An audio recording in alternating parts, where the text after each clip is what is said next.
Hello friend, स्वागत है आपका विद्या ज्ञान क्लासेस में। और आज हम नया क्वेश्चन कर रहे हैं कार्यपालिका। और कार्यपालिका इम्पोर्टेंट चैप्टर है। ठीक है, कार्यपालिका के दो वर्ग हैं, जैसे दो ब्रांच हैं। ठीक है, एक प्रत्यक्ष और एक प्रत्यक्ष है।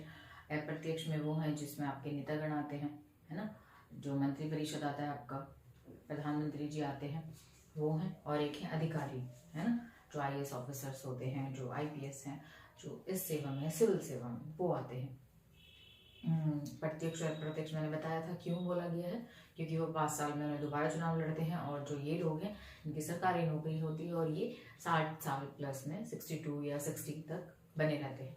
तो इसलिए इन्हें प्रत्यक्ष या स्थायी बोला जाता है। स्थायी और अस्थायी बोला जाता है। तो हम कार्यपालिका के बारे में देख रहे हैं। कार्यपालिका की कितने प्रकार हैं, अलग अलग कंट्री में कार्यपालिका अलग अलग तरह से काम करती है। तो उस बारे में हम देख रहे हैं कि कितने डिविजन्स हैं, कितने टाइप्स हैं, उसके बारे में, और कौन कौन से कंट्री में हैं। जो इम्पोर्टेंट कंट्री हैं उनके एग्जाम्पल दिए हैं। वैसे तो वर्ल्ड में बहुत कंट्री हैं, उनके बारे में नहीं जानेंगे। जो आपकी बुक में है वही देख रहे हैं आज हम। तो कार्यपालिका के कितने प्रकार हैं। पहला है संसदीय प्रकार। ठीक है, ये भारत में यूज होता है संसदीय प्रकार। ठीक है, तो क्या है संसदीय प्रकार, उसके बारे में जान लेते हैं। एक राष्ट्रपति या राजा होता है ना, जैसे हमारे राष्ट्रपति हैं, वो पता ही है। तो ऐसे ही किसी किसी कंट्री में राजा भी है उसकी जगह पर। ठीक है, एक राष्ट्रपति राजा होता है जो देश का औपचारिक या नाम मात्र का प्रधान है। ये हम पढ़ चुके हैं राष्ट्रपति के बारे में, है ना, कि वो सिर्फ नाम मात्र का है, बाकी वो किसकी सलाह पर काम करता है। जैसे यूनाइटेड किंगडम यानी ब्रिटेन में क्या होता है, वहाँ पे राजा है, बट राजा पावर में नहीं होता। वो सिर्फ एक स्टैचू टाइप में है या एक फेस है सिर्फ, बाकी काम थोड़ी करते हैं वो, है ना। तो ऐसे ही हमारे राष्ट्रपति हैं, वो भी काम किसकी सिफारिश या किसकी सलाह पर करते हैं, मंत्री परिषद की सलाह पर करते हैं, यानी प्रधानमंत्री की उस पर करते हैं। तो नाम मात्र का प्रधान है। ठीक है, पीएम यानी प्रधानमंत्री व, आपको प्रधानमंत्री लिखना है, ये मत लिखना, थोड़ा बोर्ड की वजह से मैंने ऐसे लिखा है। प्रधानमंत्री व मंत्रिमंडल के पास वास्तविक शक्तियां होती हैं, जो मैंने बताया आपको।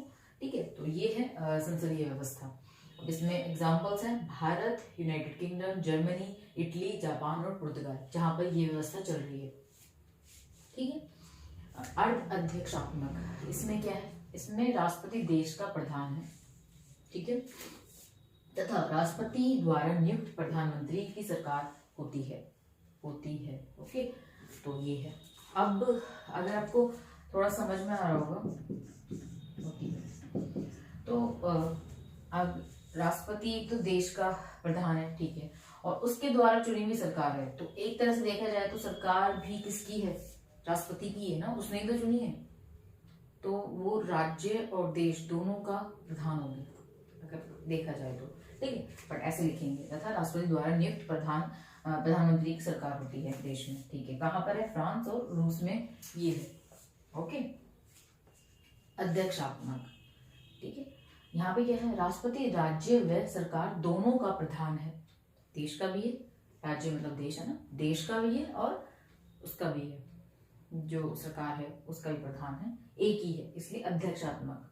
ठीक है, इस व्यवस्था में राष्ट्रपति का पद बहुत शक्तिशाली है, मतलब वो ही है, फेस जो होता है देश का वो ही है सिर्फ। ठीक है, पार्टी का भी वही फेस है और देश का भी वही फेस है।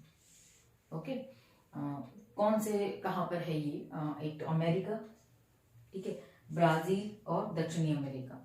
अमेरिका सबसे आइडियल इसका एग्जाम्पल है, जहाँ पे बिल्कुल खास तौर पे देखा जाता है, बिल्कुल एकदम क्रिस्टल क्लियर डिफाइन है ये चीजें, है ना। तो ये है, तो ये आपको समझ में आ गया। 3 चीजें मैंने बताई आपको। अगर 1 नंबर में आता है कार्यपालिका के प्रकार तो आप ये नाम लिख देंगे, और उससे बड़ा आता है तो आप इसके बारे में डिफाइन करेंगे। ठीक है, तो बस आज यही क्वेश्चन है। नेक्स्ट क्वेश्चन पे मिलेंगे हम नए चैप्टर के साथ। आपका नया चैप्टर है विधायिका, उसके जो क्वेश्चन बनते हैं मैं वो सामने लेके आऊंगी।